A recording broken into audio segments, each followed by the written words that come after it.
Graça e paz, irmãos. Glória a Jesus. Vamos abrir nossas Bíblias no Evangelho de João, capítulo 7, verso 45 e 46. Olha ali a Alice, quietinha, né? Daqui a pouco vai estar lá no calorão danado. Ainda não, né, Marcelo? Porque vai estar frio, né? Quando chegar vai estar frio. Teve 5, eu vi um lugar lá no sul, né, que teve uma geada essa semana, né?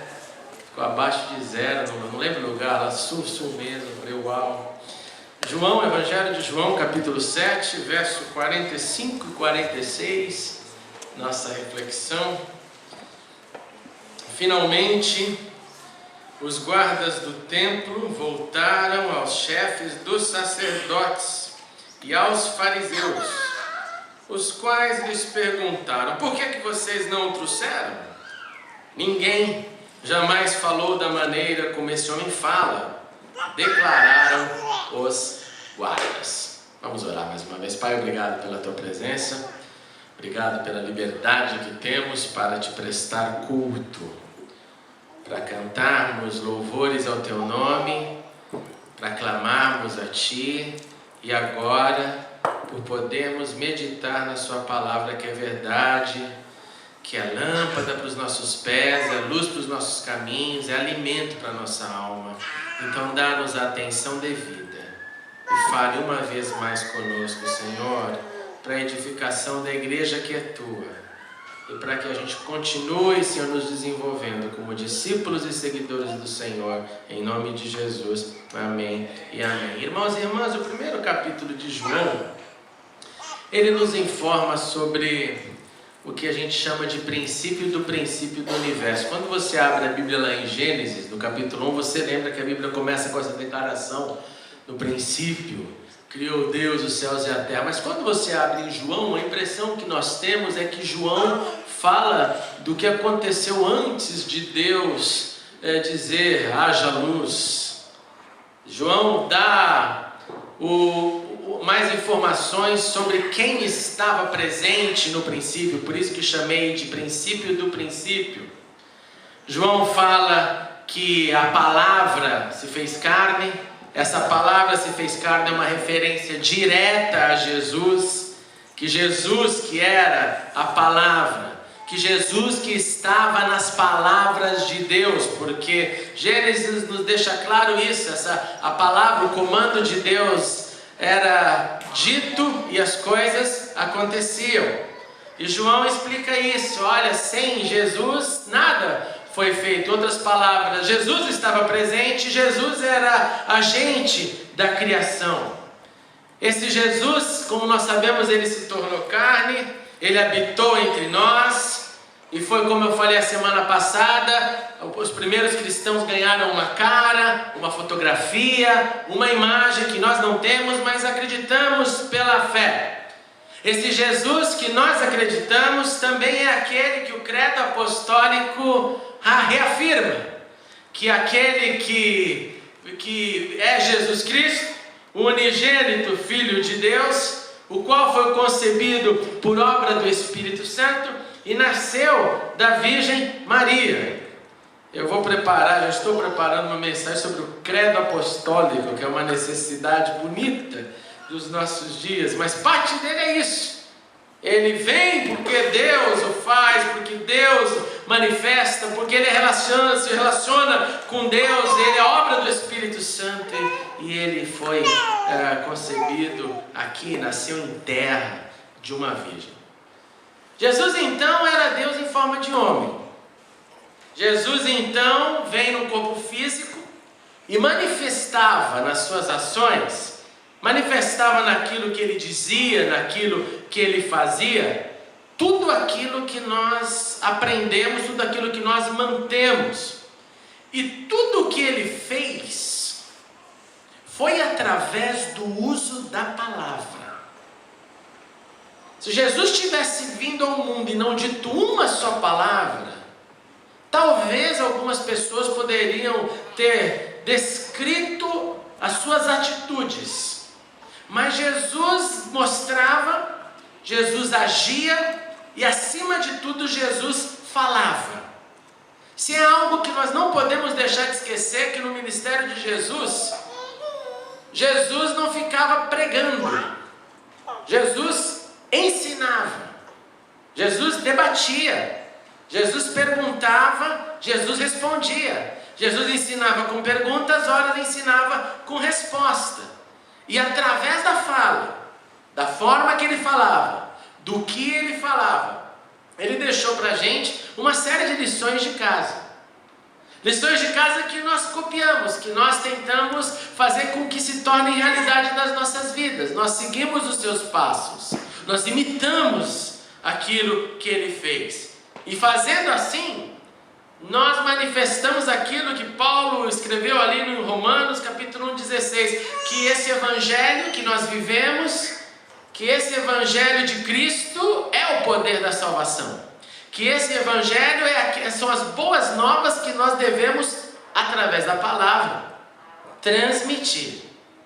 E nessas muitas lições de casa, que Jesus falou, fez, agiu, eu gostaria hoje de refletir sobre aquilo que Jesus fez, como ele fez, a forma do seu uso da palavra, e também como o irmão de Jesus, Tiago, tratou o tema sobre como é que nós falamos, ou como é que nós devemos falar a partir da revelação bíblica. E eu começo com uma seguinte declaração: o código que viabiliza a nossa existência relacional com seres humanos é a língua, certo? A nossa relação entre pessoas, ela acontece porque nós temos uma língua, uma condição de comunicação.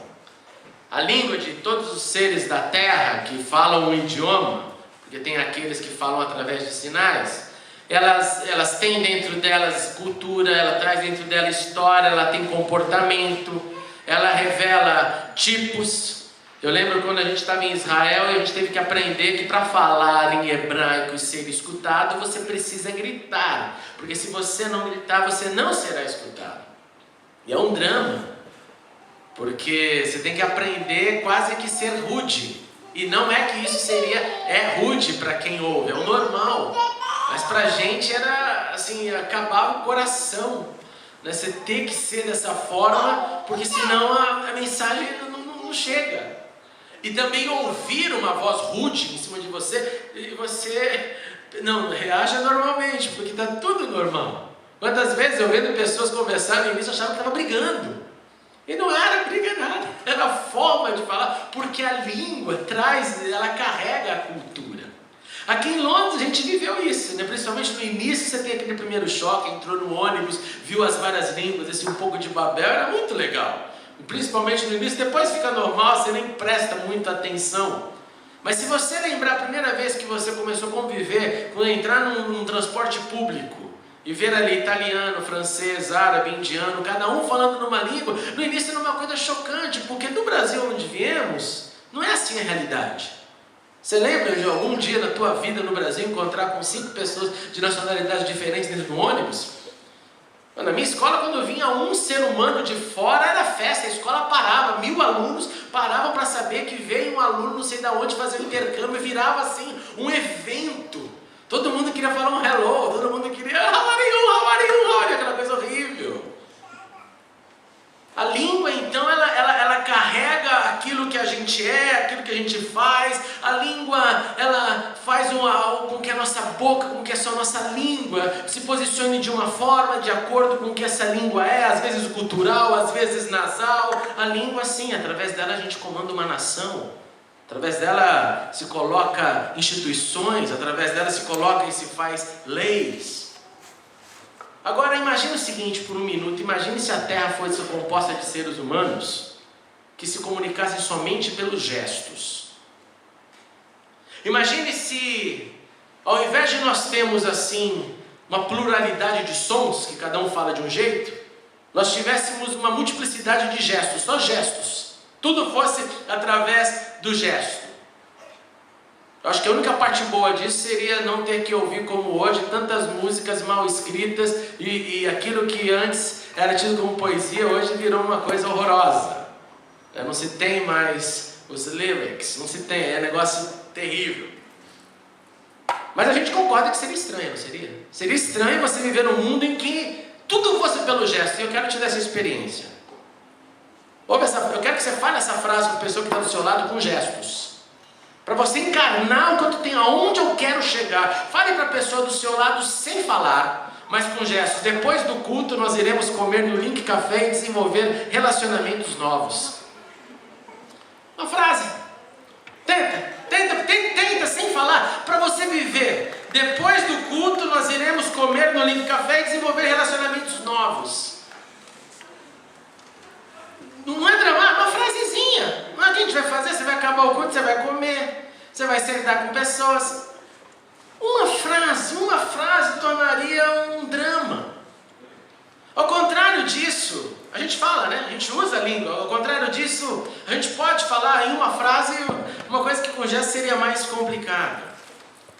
E aí quando a gente então pensa na linguagem, quando a gente pensa na língua e associa isso ao que o Senhor nos falou, e percebe que na nossa língua existe uma necessidade de também imitarmos ao nosso Senhor. Que na nossa linguagem nós precisamos também ter tudo aquilo que for sadio, tudo aquilo que for beneficial para o mundo que nos cerca. Aí nós somos então encorajados a falar como o Senhor falava. E aí vem a pergunta, então, como que o Senhor falava? Já que eu tenho que imitar o Senhor na minha maneira de falar, a pergunta é como que o Senhor falava? E o primeiro ponto que eu destaco é que o Senhor falava com autoridade que era provinda da sua prática. Em outras palavras, Jesus falava o que vivia. Não teria motivo para nós crermos em Jesus, seguirmos Jesus, se tudo que ele falasse não correspondesse à sua ação. Como é a coisa mais horrorosa da terra, se deparar com gente que se diz cristã e que na sua prática não tem nada daqui a sua palavra. Sua palavra é uma, a sua prática é outra. Em Lucas 4,32 nós ouvimos o seguinte verso, que Jesus falava com autoridade e todos ficavam maravilhados com o seu ensino. As pessoas paravam, ouviam, sentiam que provinha de alguém que vivia, não de alguém que estava mandando os outros fazerem aquilo que ele não fazia, e que causava esse espanto. Caramba, é algo que está me fazendo pensar. Segundo, Jesus falava com amor. Jesus externalizava amor nas suas palavras. Você lembra do encontro de Jesus com a mulher adúltera? Jesus olha para o redor, vê ali o circo pegando fogo. Jesus manda, encoraja, olha, quem não tem pecado, atira a primeira pedra, maravilha, está todo mundo aqui alvoroçado, porque vocês devem ser todos santos, então vamos exterminar com a pecadora. Como não existe esse ser na terra, todo mundo sai de mansinho. Jesus, com tremendo amor no coração, olha para a mulher adúltera e fala, ninguém te condenou, né? Não, eu também não te condeno. Olha que coisa linda. Eu também não te condeno, filhinha. Vá e não peques mais. Daria vontade, né? Você pensar, agora vai acabar com essa mulher. Jesus devia acabar com essa mulher. A mulher aprontou muitas, não foi uma vez, foram 5, já estava na sexta. Meu Deus do céu, chega! Não, filha, vá e não peques mais. E está tudo resolvido. Fala de amor. Terceiro ponto que eu percebo na forma que Jesus fala é que Jesus falava de uma forma que surpreendia as pessoas. Você imagina você ouvir de Jesus, olha, bem-aventurados, que significa mais que feliz, é quando vocês forem caluniados, perseguidos, injustiçados. Ninguém quer ouvir isso. Eu preferia ouvir que a justiça vai vir a cavalo e que vai pegar todo mundo que caluniou, todo mundo que fez injustiça contra mim, todo mundo que me perseguiu. É aquilo que eu já comentei, acho que há muito tempo atrás, um dia, quando a gente fazia culto virtual aqui na igreja, uma menina entrou no online e falou assim, olha, eu queria pedir oração para vocês aí contra uma pessoa tal, não vou falar quem é, porque é o seguinte, eu já estou orando, que a igreja se una na minha oração, porque eu já estou orando como Davi, para Deus quebrar todos os dentes da boca dessa pessoa. Eu falei assim, você é dentista? Você está precisando de trabalho? Você quer algumas cáries para cuidar, um canal? Que história é essa? Depois eu mandei um e-mail bem teológico assim, ela nunca mais entrou, sumiu. Mas ela falou com situação, assim, não. A palavra dela era essa, que eu estou orando para Deus quebrar os dentes de uma certa pessoa. Jesus não, Jesus ele falava, olha, quando quebrarem os seus dentes por causa do Evangelho, eu vou contar, você sinta feliz. Perseguido, se sinta feliz. Não pira não, não pire não. Surpresa. Quando te baterem, você vira o rosto da outra face. Surpresa, palavras que causavam esse espanto. Quarto ponto que identifiquei, as palavras de Jesus geravam vontade de mudar. As palavras de Jesus geravam reflexão, e o cabra falava assim, meu Deus do céu, não dá mais para ficar ouvindo essa palavra e manter a minha atitude. Vocês lembram o que aconteceu com Zaqueu? Jesus, pelo menos no Evangelho, nós não temos a descrição de Jesus ter dado nenhuma bronca violenta, de Jesus não ter humilhado, de Jesus ter exposto Zaqueu. Jesus simplesmente fala, eu quero comer na sua casa. Se houve um atrevimento de Jesus, foi esse. Ele se autoconvidou para ir comer na casa da pessoa. E a conclusão dessa comida em casa foi, olha Jesus, eu vou dar metade dos meus bens aos pobres. Imagine você, imagine eu fazendo isso. É a declaração de Zaqueu, eu vou dar 50% dos meus bens aos pobres. E com outros 50% que sobrar, porque 50% eu já darei, se eu roubei de alguém, se eu fiz alguma coisa mal, eu vou restituir 4 vezes mais. Eu não sou matemático, mas eu gostaria de colocar isso em números. Quanto que ele ficou no bolso? Porque esse papo, se eu fiz aqui, é poesia, né? É lógico que ele fez. É lógico que ele roubou, é lógico que ele enfiou a mão, é lógico que tem caixa 2 aqui. Mas o ponto que eu quero salientar é que ao ouvir Jesus, ele pensa, eu tenho que mudar. Não vai dar mais para voltar a minha vida amanhã e continuar fazendo o que eu estava fazendo. E quinto, as palavras de Jesus geravam espanto, choque. Sabe, choque? O choque positivo. E é isso que nós vimos no texto que lemos. Quando vem essa frase linda, ninguém jamais falou como este homem. E essa palavra é chocante, porque todo mundo sabe que qualquer pessoa que trabalha como guarda, qualquer pessoa que trabalha num contexto quase que militar, digo assim, porque aqui era guarda, mas era guarda do templo. Sabe que a máxima de qualquer contexto onde tem guardas e soldados é: o comandante manda, você obedece. O comandante manda porque pode, você obedece porque tem juízo. Esse é o contexto. Agora, na história aqui, diante das palavras de Jesus, acontece o inimaginável. O soldado chega porque ele recebeu a ordem de vai capturar Jesus. Esse é o contexto. Os guardas foram comandados a ir buscar Jesus, capturar Jesus e trazer Jesus, porque Jesus estava fazendo barulho demais, porque as pessoas estavam falando muito de Jesus, e eles simplesmente retornam. Cadê? Pegaram? Não. Encontraram com ele? Encontramos. Viram? Vimos. Não precisa nem mentir. Estivemos ali com ele. Mas só tem um problema, ninguém jamais falou como esse homem. Como que a gente ia aprender? E aí vem de novo a indagação, o que ele falava, o que ele falou? O que alguém que está condenado a ir para a cadeia se escapa? Porque quem buscava a sua vida não consegue executar a tarefa. Os guardas foram tocados pela palavra de Jesus. Os guardas puseram a sua cabeça em jogo, não obedecendo a ordem. Os guardas preferiram dizer: nós vamos correr o risco, mas não vamos cometer isso, porque parece ser uma injustiça. E se você for cavar no texto, pelo menos uma frase você vai descobrir que Jesus falou e que com certeza esses guardas devem ter escutado.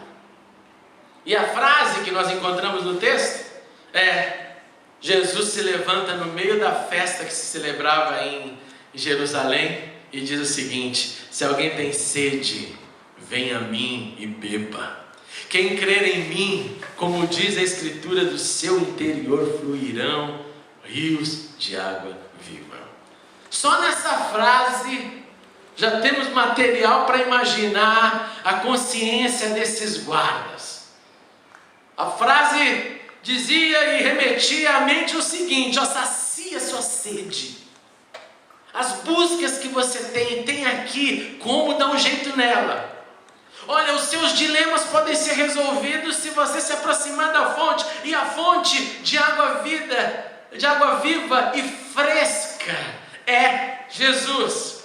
Essa aproximação, esse relacionamento que é resultado da crença, vai te manter com a fluidez dentro de você, como se rios corressem dentro de você. Eu acho que para entender esse texto, você tem que ter no mínimo, pelo menos uma vez na sua vida, entrado numa correnteza.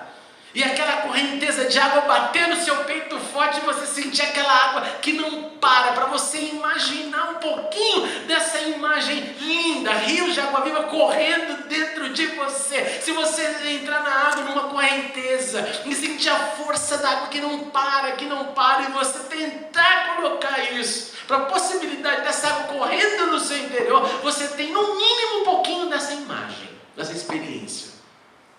Se você acreditar em mim, se você beber de mim, e vem beber porque está com sede, e se vier beber porque está com sede, vai encontrar água fresca. Os guardas ouvem isso.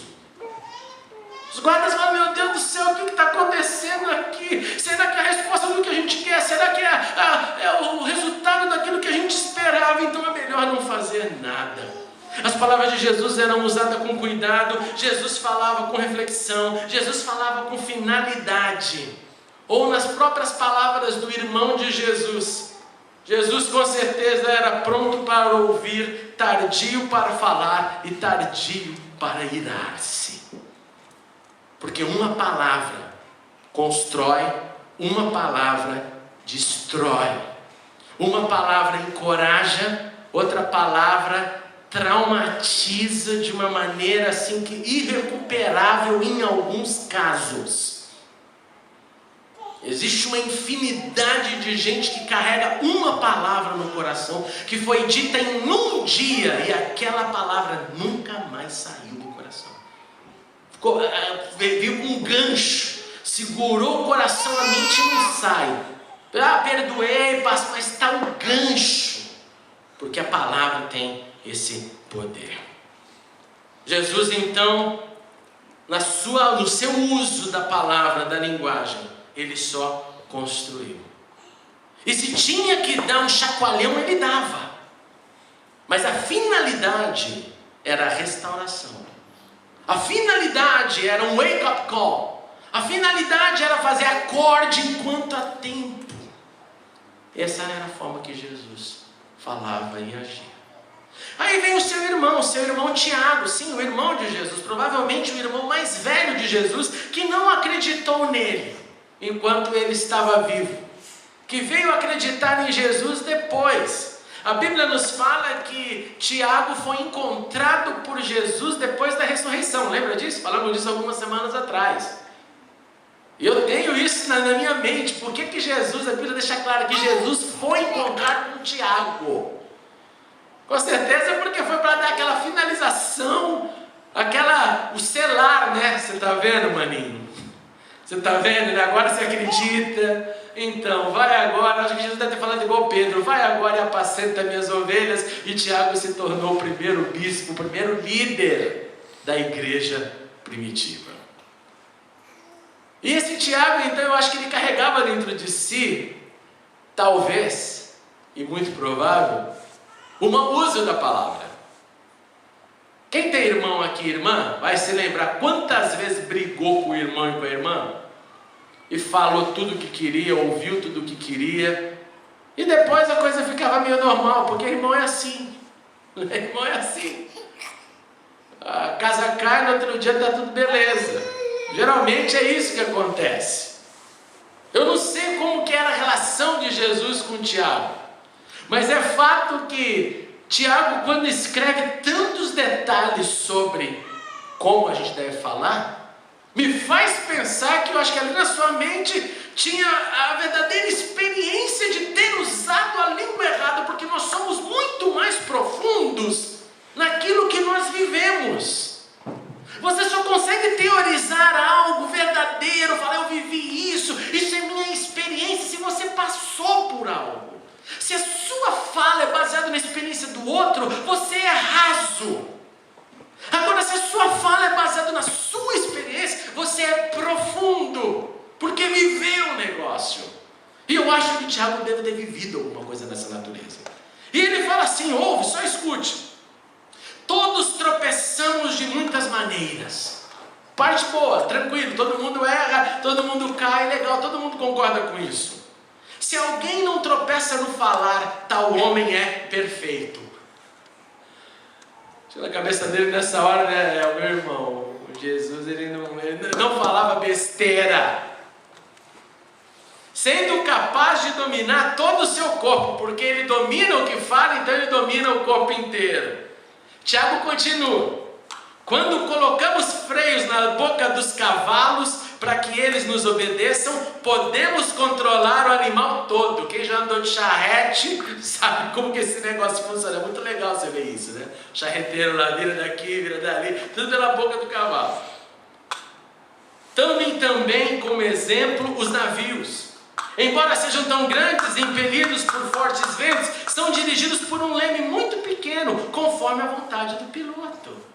Barcão enorme, a proporção, né? Ali do leme para o navio é uma coisa chocante, mas é ele que vai falar, vira para a direita ou vira para a esquerda.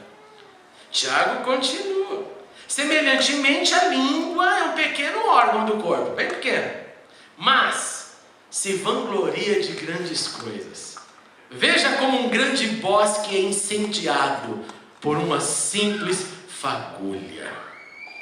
Fala para tua esposa, quantas vezes a gente botou fogo na floresta de casa? Assim também a língua é um fogo, é um mundo de iniquidade. Colocada entre os membros do nosso corpo, contamina a pessoa por inteiro.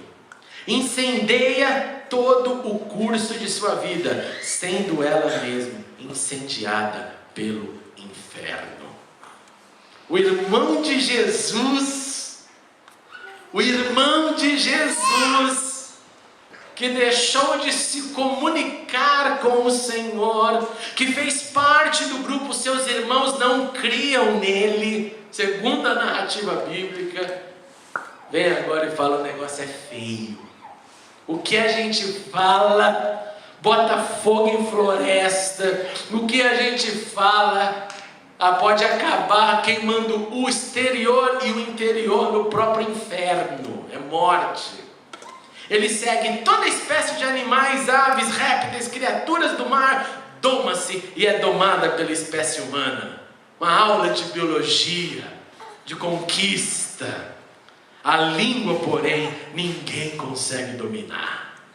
Cabra doma um leão.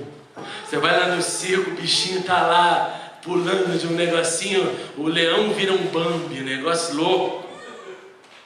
Agora a língua, ninguém consegue dominar. É um mal incontrolável, cheio de veneno mortífero. Com a língua bendizemos ao Senhor e Pai.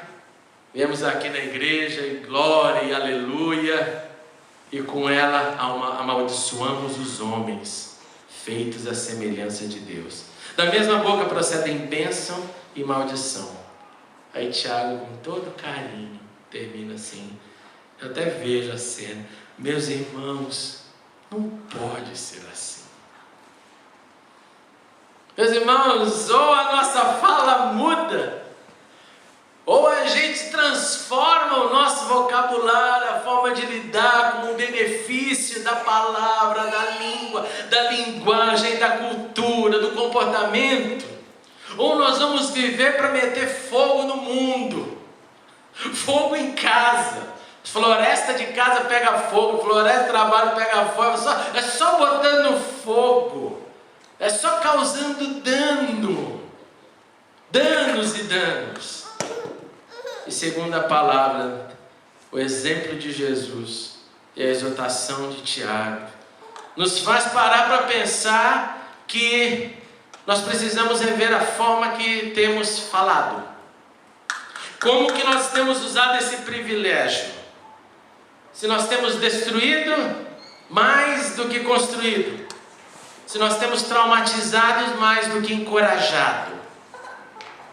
E a impressão que eu tenho é que o mau uso da língua, da fala, ele também vira um comportamento repetitivo. Se a especialização da pessoa é denegrir, é sempre denegrir. Se a especialização é sempre botar mais fogo na hora que precisa de paz, parece que a fornalha dessa pessoa cresce cada vez mais, é mais quente. E eu vou te falar de uma outra fala, que também é muito comum, é a fala do silêncio, porque o silêncio também fala. O silêncio fala e às vezes do mesmo poder de um grito, porque o silêncio da indiferença soa como um grito violento, afeta da mesma forma. Também é a linguagem, também é aquilo que sai da gente de dentro para fora. Eu queria nos lembrar, todos nós, nessa noite, quando a gente pode olhar para a gente e falar, vamos dar um jeito nesse negócio da nossa fala, vamos melhorar a nossa fala. Lembrando que Deus nos chamou para abençoar, que Deus nos chamou para abrirmos nossas bocas, para contaminar, para gerar algo bom. No cristianismo você não pode falar, olha, eu decidi nunca falar nada. Você não pode, porque você foi chamado para anunciar. O cristianismo não permite, nem que você fosse surdo e tivesse que se comunicar somente pelos sinais, você continuaria com a missão. Eu tenho que anunciar. Eu e a Cecília conhecemos um pastor holandês casado com uma brasileira que tem um ministério com surdos.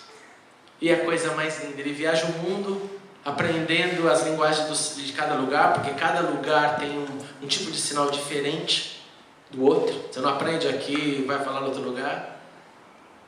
E ele fazia isso, aprendendo a linguagem de sinais para poder alcançar os surdos do mundo. Olha que lindo.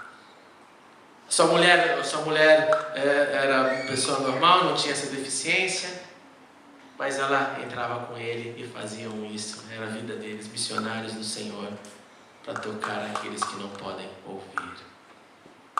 Em outras palavras, se não falasse, teria que falar de alguma forma. Se não falasse pelos sons que são emitidos pela língua, você teria que falar por sinais. A nossa fé exige que a gente fale, que a gente anuncie e que a gente fale como o Senhor falava, como a Bíblia nos ensina. Nós vamos orar por isso hoje, porque se você prestar um pouquinho de atenção ao teu redor, você vai descobrir que os dramas que regem o mundo são baseados nas palavras. A palavra mal falada, a palavra que virou lei, a palavra que foi imposta, a palavra do ditador, a palavra do que abriu mão. Palavra. E nós somos chamados para não fazer parte desse grupo. Eu vou repetir, escute, quem tem ouvidos ouça. Nós somos chamados para não fazer parte deste grupo que destrói. Nós somos chamados para fazer grupo dos que constroem com a palavra. Minha pergunta para todos nós, para mim, para todos nós, é como anda a nossa fala? Como que a gente tem falado? E eu vou tocar uma canção e quero te encorajar a encontrar alguém para confessar, para falar. Tem sido assim a minha palavra, eu tenho falado dessa forma, ou eu não tenho falado. Eu tenho umas explosões, eu tenho uns momentos que eu piro, eu tenho uns vícios, eu já penso de uma forma assim, já corto logo o negócio. Confissão. Eu boto fogo, a floresta lá em casa está pegando fogo toda hora. Ou, não só em casa, com gente, com família, toda hora é fogo, fogaréu.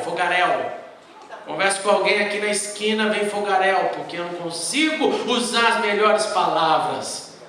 Se viesse me prender, ela prende mesmo. Esse é o contrário de Jesus. Prende mesmo aqui. Criatura complicada essa aqui. como anda a sua fala. Por favor, procure alguém para que a gente use esse benefício da confissão e do compartilhar antes de orarmos.